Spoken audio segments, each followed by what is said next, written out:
Yo no crecí como un verdadero cristiano. Asistía a la iglesia cada domingo con mi familia y eso me hacía creer que era cristiano.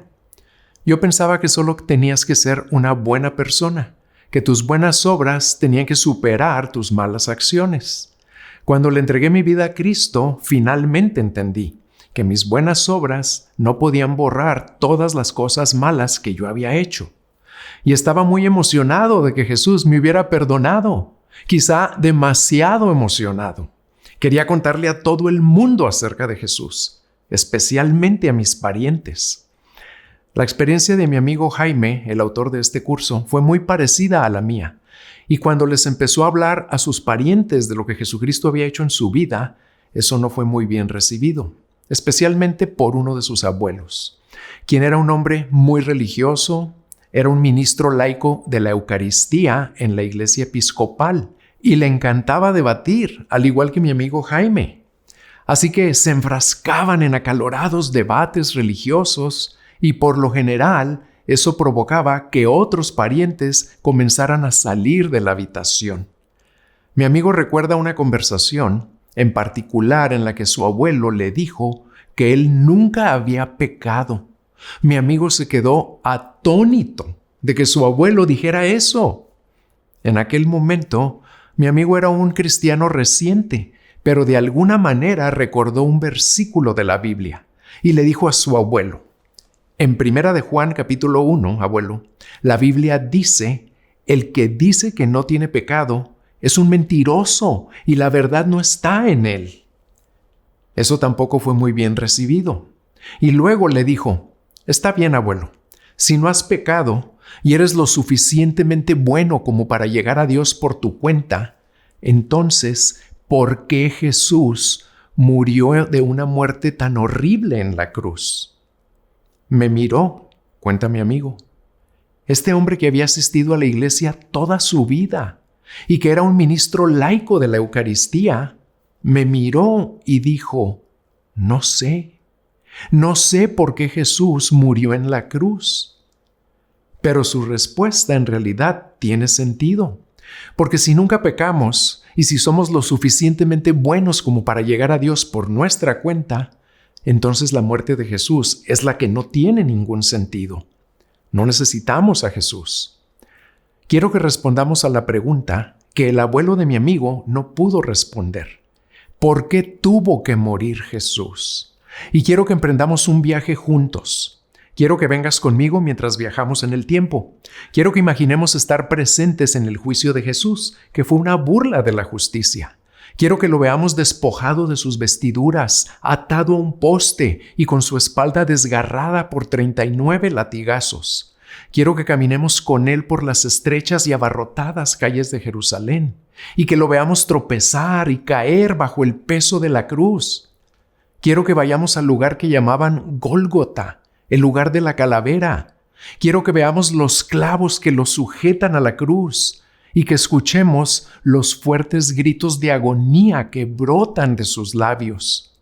Quiero que lo veamos colgado en nuestro lugar y quiero que vengas conmigo en este viaje, porque si podemos ver esto, si podemos verlo a Él, nunca seremos los mismos.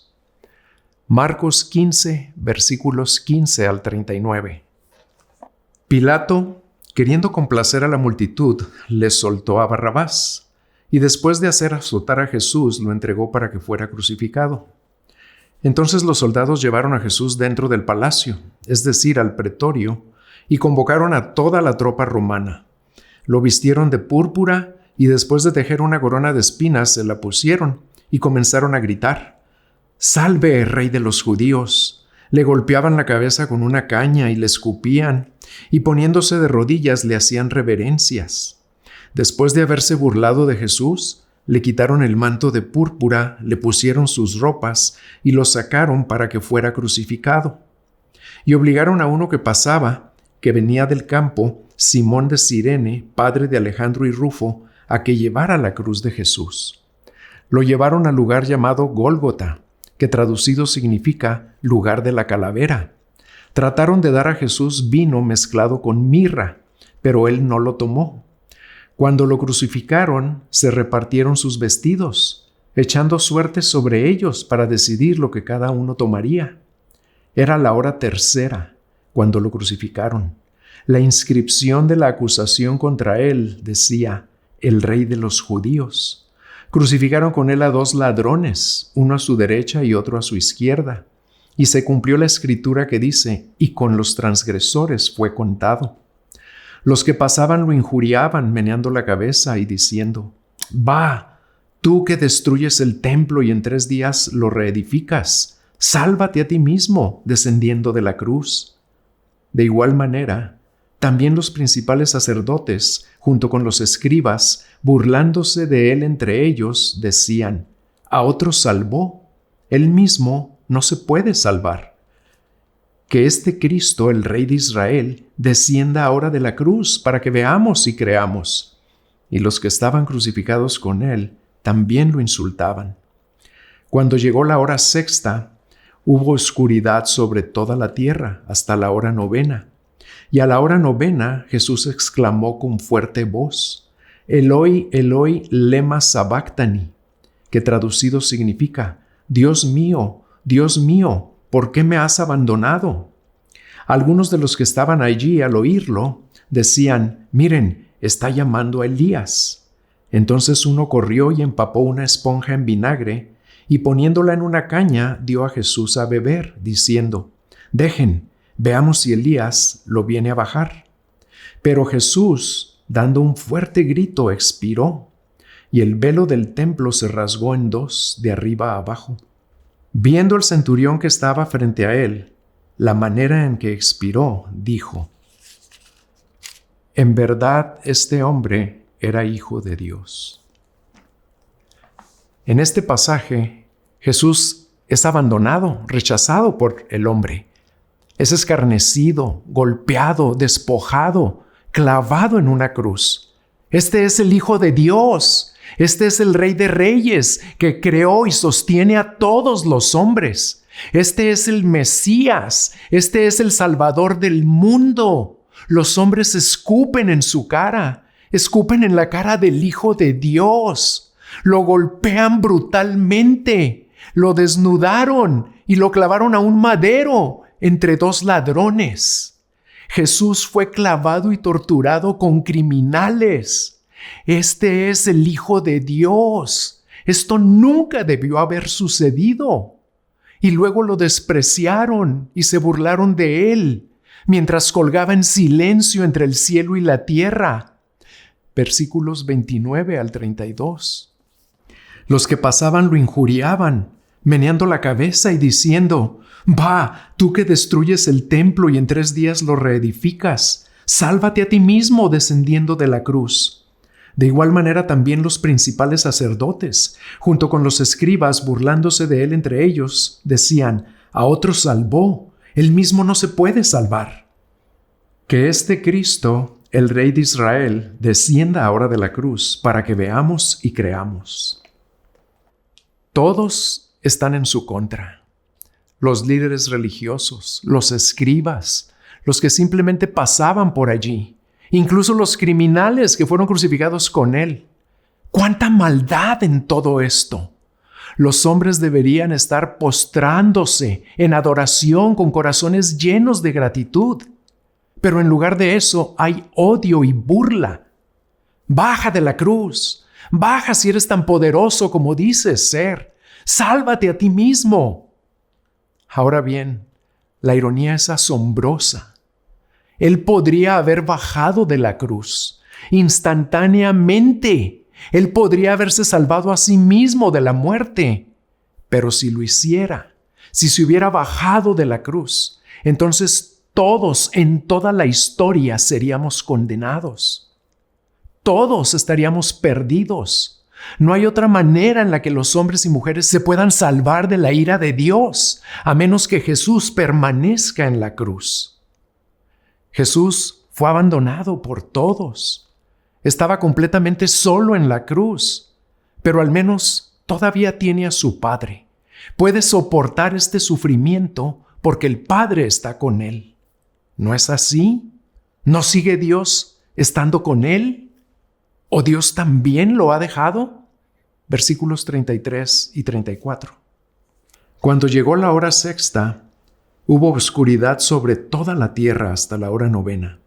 Y a la hora novena, Jesús exclamó con fuerte voz, Eloi, Eloi, lema sabactani, que traducido significa, Dios mío, ¿por qué me has abandonado? Jesús no respondió en absoluto al ser rechazado y ridiculizado por los hombres. No dijo nada en su defensa. No se preocupó por ser abandonado por los hombres. Pero cuando fue abandonado y rechazado por Dios, clamó. Su preocupación no era con los hombres. Aceptó su rechazo, pero con Dios es diferente. Su preocupación era con Dios. No puede aceptar el rechazo y el abandono de su Padre. Esto fue una crisis titánica para el Salvador. ¿Por qué Dios se apartó de él y lo abandonó? ¿Por qué Dios lo desamparó? ¿Por qué Jesús tuvo que morir? 3 razones para cumplir las Escrituras. La muerte del Mesías no fue una sorpresa.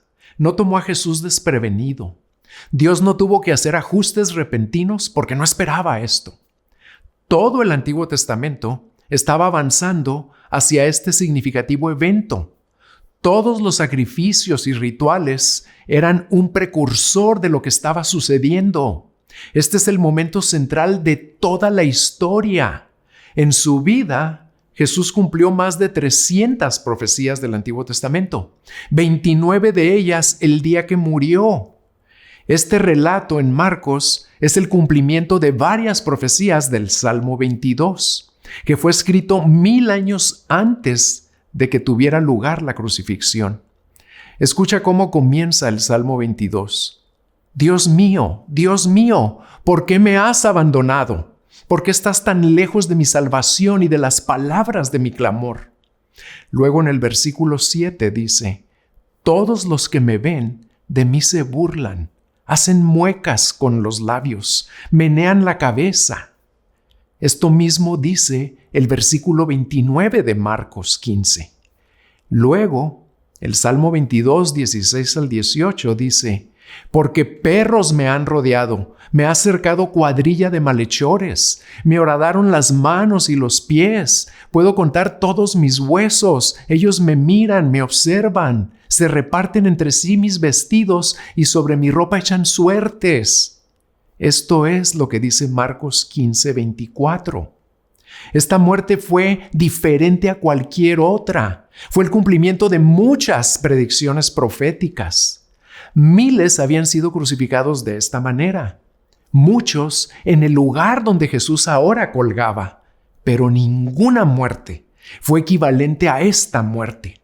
Esta muerte fue el evento más anticipado, significativo, impactante e importante en toda la historia de todos los tiempos. ¿Por qué Jesús tuvo que morir? Razón número 1, para cumplir las Escrituras.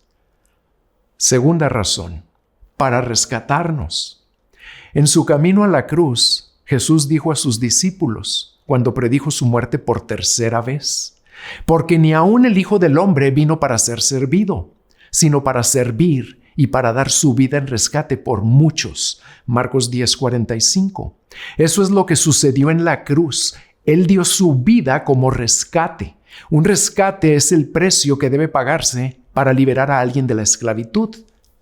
El 16 de noviembre de 1532, Atahualpa, el emperador del Imperio Inca, aceptó reunirse con un puñado de extranjeros andrajosos que habían invadido su reino.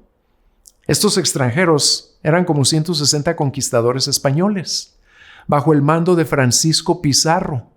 Atacaron traicioneramente y capturaron al joven emperador inca. Le dijeron a Atahualpa que sería liberado si pagaba un precio de rescate lo suficientemente alto. Entonces, él les ofreció llenar una habitación de oro y luego 2 veces más con plata. La habitación tenía 7 metros de largo por 5.5 metros de ancho. y el emperador ofreció llenarla hasta una altura de 2.5 metros, lo que equivaldría a $1,500 millones hoy en día.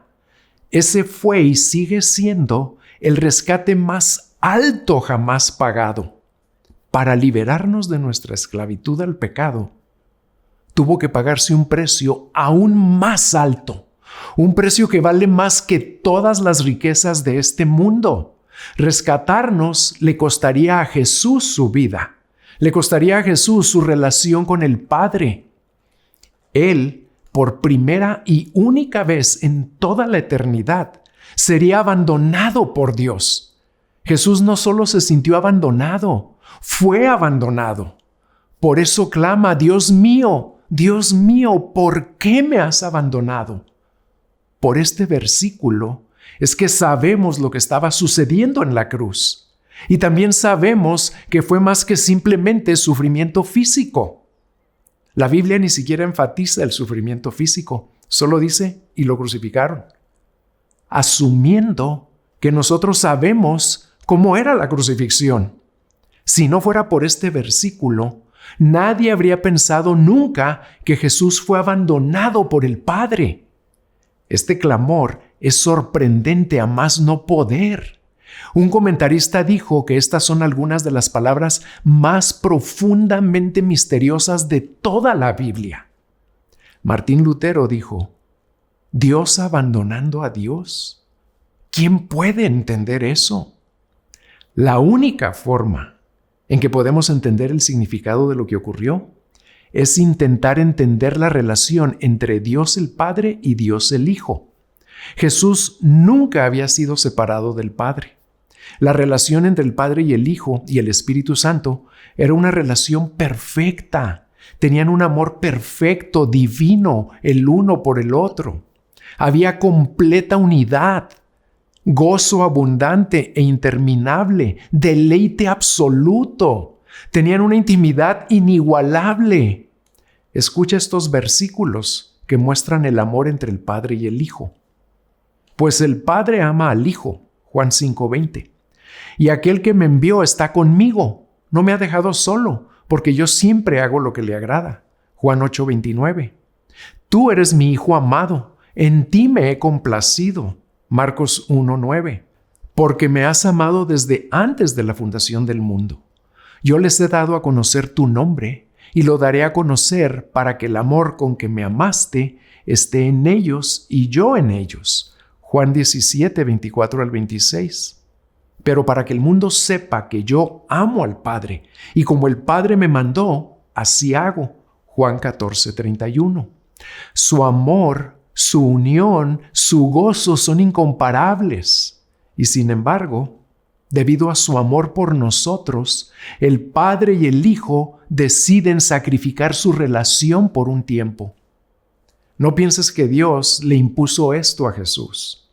Pero mientras Jesús cuelga voluntariamente en la cruz, Él ve los ojos del Padre, que siempre fueron ojos de amor y gozo, convertidos en ojos de ira y juicio.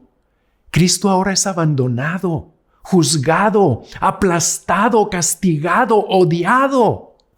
Ahora experimenta toda la furia de Dios.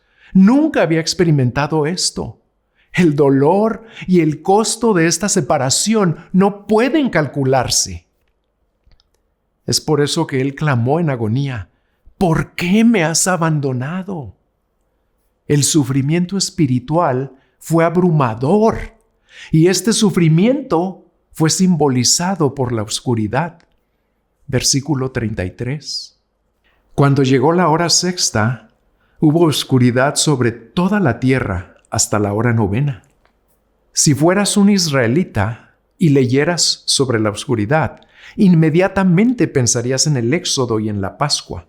Israel estuvo esclavizado en Egipto durante 430 años, antes de que Dios usara a Moisés para sacarlos. Dios trajo una serie de plagas sobre Egipto por negarse a dejarlos ir. La 10ª plaga fue la Pascua. Fue la ocasión cuando los israelitas tuvieron que sacrificar un cordero inocente. Tenía que ser un cordero macho, de 1 año, sin defecto. Tenía que ser un cordero perfecto. Luego, los israelitas tenían que poner la sangre de estos corderos en los postes de sus puertas y entrar en su casa y estar bajo esa sangre, para que el ángel de la muerte pasara por encima de su hogar. Si no hacían esto, el ángel de la muerte mataría a su primogénito. La 9ª plaga fue la oscuridad total. Fue una plaga de una oscuridad tal que se podía palpar. Duró 3 días y la gente ni siquiera podía moverse. La oscuridad fue un anticipo del juicio que vendría. Fue un anticipo de la muerte, un anticipo del infierno. La oscuridad se extendió sobre la tierra antes de que se sacrificara el primer cordero de la Pascua. Ahora, antes de la muerte del último cordero de la Pascua, nuevamente hubo oscuridad. El juicio de Dios se estaba derramando como de noche en pleno mediodía. Ken Hughes dice esto: 33 años antes hubo resplandor y música a medianoche cuando Jesús nació. Ahora hay oscuridad y silencio al mediodía mientras Él muere. ¿Por qué sucedió esto? ¿Por qué fue abandonado? Para que pudiéramos ser rescatados de la ira de Dios, de nuestra esclavitud al pecado, de las artimañas del diablo, para que pudiéramos ser rescatados del infierno, de nuestra culpa y vergüenza y del miedo a la muerte. 2 Corintios 5:21 dice: al que no conoció pecado, lo hizo pecado por nosotros, para que fuéramos hechos justicia de Dios en él. Jesús se hizo pecado por nosotros. Él llevó nuestro pecado. El pecado fue puesto sobre Él. Nuestro pecado fue imputado a Él, acreditado a su cuenta. Dios ahora veía a Jesús cargando con nuestro pecado. Lo veía como si el Salvador hubiera hecho todo el mal que en realidad yo hice. Como si Jesús hubiera gritado las palabras que yo grité con ira y enojo. Como si hubiera sido su boca la que se jactó y fanfarroneó y juzgó a todas las personas que yo he juzgado y denigrado. Como si Jesús hubiera hablado mis mentiras. Como si los ojos tiernos de Jesús hubieran mirado con lujuria a las mujeres que yo he codiciado. Dios vio a Jesús como si Él odiara a las personas que yo he odiado. Dios imputó al Salvador mi orgullo, mis quejas y mi adoración de otras cosas. Esta es la razón por la que Dios vio a su Hijo con tal disgusto. Es un pensamiento aterrador pensar que fue mi pecado el que le hizo esto a Él. Cada fibra de su naturaleza justa habría repelido y odiado el pecado. ¿Ves lo terrible que es esto? Jesús habría tenido total repulsión y repudio por el pecado más pequeño, por cualquier cosa que deshonrara al Padre. Él siempre hizo lo que agradaba al Padre. Pero ahora, en este momento, se convirtió en pecado por nosotros. Ola tras ola del pecado del mundo se derramó sobre el alma sin pecado de Cristo. Philip Ryken dice esto: una vez que hizo eso, Dios el Padre tuvo que abandonar todo ese pecado. Cuando Jesús llevaba nuestro pecado en la cruz, Dios el Padre no podía soportar ver el pecado o ver a su Hijo. Tuvo que apartar su mirada, tuvo que proteger sus ojos, tuvo que darle la espalda. Él tuvo que condenar, rechazar y maldecir ese pecado. Por eso Jesús gritó. Fue el grito de los condenados, el grito del infierno. Jesús ha sido abandonado por el Padre. El Hijo de Dios está sufriendo más allá de nuestra comprensión. Ese fue el precio del rescate. El Salvador tuvo que experimentar el total y completo abandono del Padre para rescatarnos a nosotros, porque Dios lo abandonó para que nosotros no fuéramos abandonados. Esto es lo que hace que su crucifixión sea tan diferente de otras.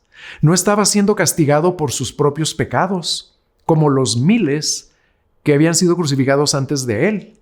Fue castigado por nuestro pecado, Fue abandonado en nuestro lugar.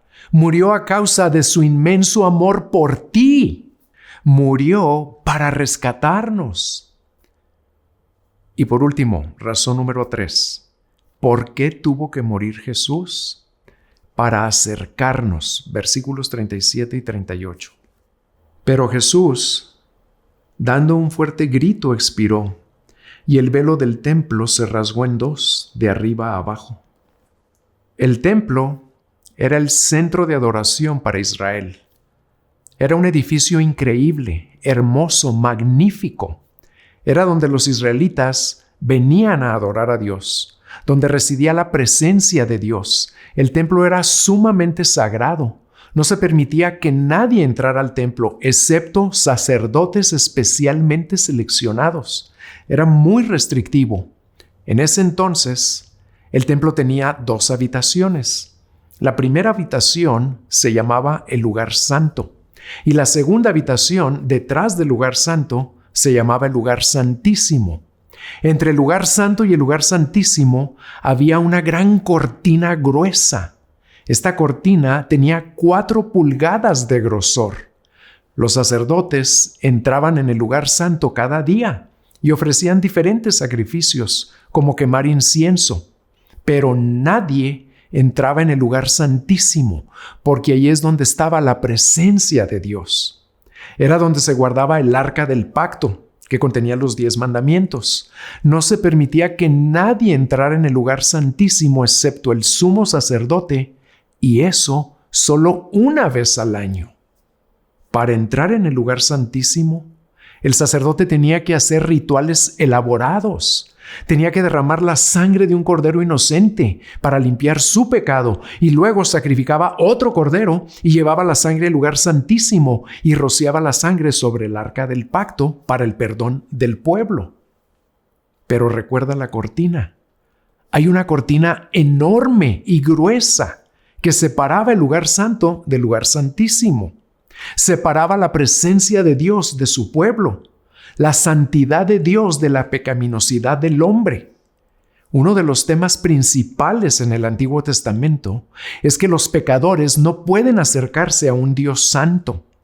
Él es absoluta y perfectamente santo. El pecado de Israel continuamente los hace impuros e indignos de acercarse a Dios. Así que deben acercarse con temor y precaución. Hay una barrera, una pared, una separación, literalmente una cortina que había separado al Israel pecador del Dios Santo durante más de 1000 años. Pero en el momento en que Cristo muere, esa cortina enorme es derribada. El lugar mismo donde Dios habita se nos abre. Ahora tenemos acceso completo e ilimitado al lugar santísimo, a Dios. Solía ser que solo el sumo sacerdote podía acercarse y solo una vez al año. Pero ahora podemos acercarnos a Dios en todo momento. Podemos entrar en el lugar más sagrado. Podemos acercarnos a Dios con la confianza por lo que Cristo ha hecho. Podemos estar muy cerca de Dios y tener comunión con Él. La bendición de estar en la presencia de Dios como uno de sus hijos es casi inconcebible que podamos estar tan cerca de Dios. Aunque hemos pecado, somos bienvenidos. Podemos ser perdonados, adoptados, aceptados incondicionalmente. Podemos ser amados a pesar de nuestros muchos pecados. Jesús entregó su vida para darnos este regalo. Él renunció a su relación con Dios para que nosotros pudiéramos tener una relación con Dios, para que pudiéramos tener el gozo que Él ha tenido con el Padre por toda la eternidad. Él hizo esto para que pudiéramos compartir su alegría y su deleite. Lo hizo para acercarnos. Entonces, ¿qué hacemos con todo esto? Tenemos que mirar a Jesús colgado en la cruz. Tenemos que centrarnos en su muerte y entender lo que significa. La cruz dice algo acerca de nosotros, que somos pecadores. Tan pecadores que se requirió la sangre de Dios para rescatarnos. Hace años, mi amigo Jaime llevó a su padre a ver la película La Pasión de Cristo, que retrata gráficamente la crucifixión. Fueron a cenar después de ver la película y le preguntó a su papá qué pensaba. Él dijo que la crucifixión le había arruinado la experiencia. Dijo que era demasiado violenta. Solo le gustaba pensar en ella más bien como una historia bonita. El problema es que no entendía la gravedad de su pecado contra Dios. Cuando miras a la cruz, empiezas a entender tu problema. Si tú eres lo suficientemente bueno para llegar a Dios, entonces, ¿por qué Jesús está siendo torturado y abandonado por Dios? No tiene sentido, a menos que veamos nuestro pecado. La cruz también dice algo acerca de Dios. Puede ser fácil para nosotros pensar en Dios como un juez duro y frío. Nada podría estar más lejos de la verdad. Dios te ama tanto que aplastó a su único hijo por ti. Vertió la ira que debería haber sido tuya sobre su único hijo. Jesús entregó su vida y fue separado del Padre para que tú pudieras ser perdonado. Él tomó tu pecado, tu lugar, para que tú pudieras ser limpiado y aceptado por Dios. Permíteme concluir con una historia que fue contada por un pastor llamado Bryan Chapell. Un ejemplo de amor sacrificial salió a la luz hace unos años en mi ciudad natal, cuando dos hermanos decidieron jugar en los bancos de arena a la orilla del río. Como nuestra ciudad depende del río para el comercio, las dragas limpian regularmente sus canales de arena y la depositan en grandes montículos junto al río. Pocas cosas son más divertidas para los niños que jugar en estos montículos de arena montañosos, y pocas cosas son más peligrosas. Mientras la arena aún está húmeda por haber sido extraída del fondo del río, las dragas la arrojan a la orilla. Las pilas de arena se secan con costras rígidas que a menudo ocultan cavidades internas cavernosas formadas por el agua que se va escapando. Si un niño sube a un montículo de arena que tiene tal vacío oculto, la superficie externa se colapsa fácilmente. La arena de la parte superior del montículo se precipita hacia el vacío, atrapando al niño en un pozo de arena suelta. Esto es exactamente lo que le sucedió a los dos hermanos mientras corrían hacia uno de los montículos más grandes. Cuando los niños no regresaron a casa a la hora de la cena, la familia y los vecinos comenzaron una búsqueda. Después de buscar frenéticamente, finalmente encontraron al hermano menor. Solo su cabeza y sus hombros sobresalían del montículo. Estaba inconsciente por la presión de la arena sobre su cuerpo. Los rescatistas comenzaron a cavar frenéticamente. Cuando habían despejado la arena hasta su cintura, el niño recobró el conocimiento. ¿Dónde está tu hermano?, gritaron los rescatistas. El niño miró hacia arriba y respondió: estoy parado sobre sus hombros. El niño más joven sobrevivió porque estaba parado sobre los hombros de su hermano mayor. Uno murió para que otro pudiera vivir. Permíteme concluir con esta pregunta. ¿Estás tú parado sobre sus hombros? ¿Estás parado sobre los hombros de Cristo? ¿Estás confiando solo en Jesús para ser salvo?